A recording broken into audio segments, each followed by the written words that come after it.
Bonjour et bienvenue pour une mini-série de 3 épisodes qui va parler de la théorie des 3 F. Fight, Flight, Freeze, généralement traduit en français par réponse combat, fuite, soumission. C'est le psychologue américain Walter Bradford Cannon dans les années 20 qui avance l'idée que les réponses des animaux à une menace étaient régies par 3 réactions principales.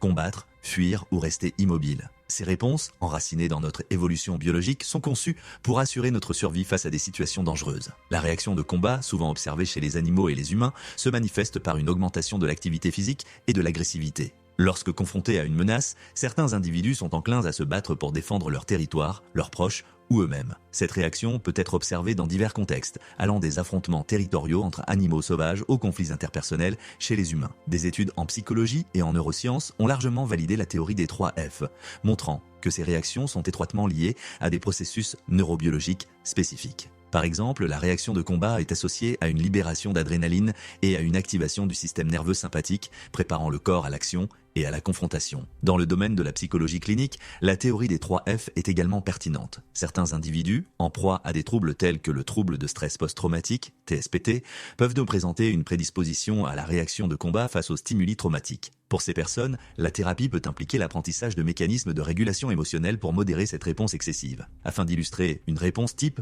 combat, imagine une situation où un passant se retrouve témoin d'un accident de la route. Plutôt que de fuir la scène ou de rester figé par l'horreur de la situation, ce passant décide d'agir et de venir en aide aux personnes blessées. En dépit du stress et de l'urgence de la situation, il intervient pour administrer les premiers secours. Dans ce scénario, la réponse de combat se manifeste par la décision d'agir immédiatement pour affronter la situation difficile et potentiellement dangereuse. Cet exemple met en lumière la réaction de combat dans un contexte différent que celui d'un simple affrontement. Les militaires, forces de l'ordre, pompiers et secouristes subissent des formations intensives pour être prêts à réagir en mode combat dans des situations correspondant à leurs emplois respectifs, ce qui se traduit par la restitution de techniques de combat pour les premiers. Mais pas uniquement, les méthodes de maintien de l'ordre, de gestion de crise ou encore de lutte contre le feu ou de sauvetage sont à considérer comme des réactions combat adaptées à leurs domaines respectifs. À présent, clique sur ton écran pour voir la suite de cette mini-série.